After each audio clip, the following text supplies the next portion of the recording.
Today I'd like to have a quick look at the DMM 7510, 7.5 digit DMM from Tektronix, well, Keithley, obviously now part of the Tektronix group.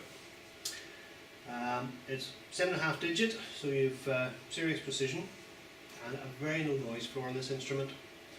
I'll just like to show that first. I have a little shorting block here to short the inputs, so pop that on.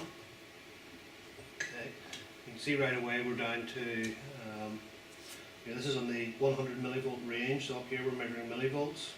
You're going to count it down, that's kind of 400 nanovolts. It's kind of flicking around the noise. If I turn on the filtering and go for a relative measurement, we're right down to tens of nanovolts. So very low noise instrument. Relatively high speed, it's a 1 megasample A to D. And it has graphing capabilities. I'll just show that as well very quickly. View graphs. So we can view our data as numerical values or a nice graph. I'll pop in a more interesting source to have a look at. Here's just another little test fixture.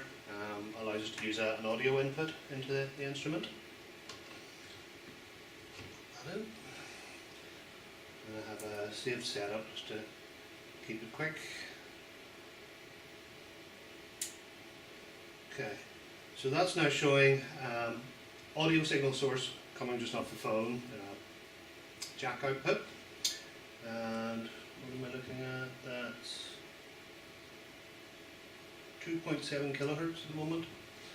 So if I change the frequency of that, just to show that it is live audio, essentially scope-like functionality. We also have triggering capabilities.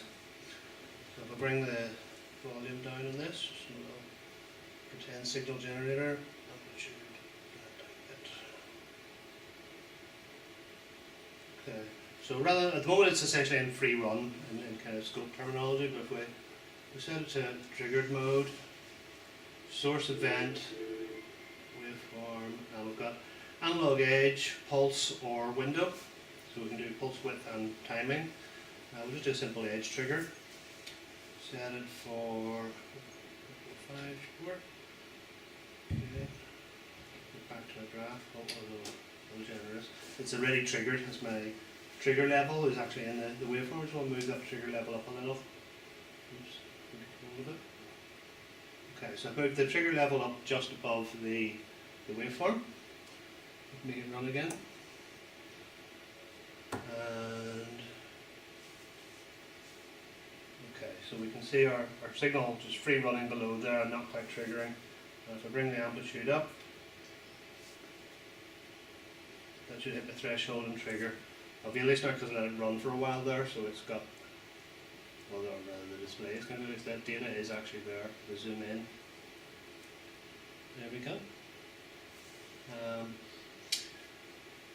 Loads more functionality, because I just wanted to give the basics. You've got scripting, you can run scripts on the box, all the usual kind of measurement type activities. Just a very quick overview of the kind of key functionality. Alright, thanks a lot.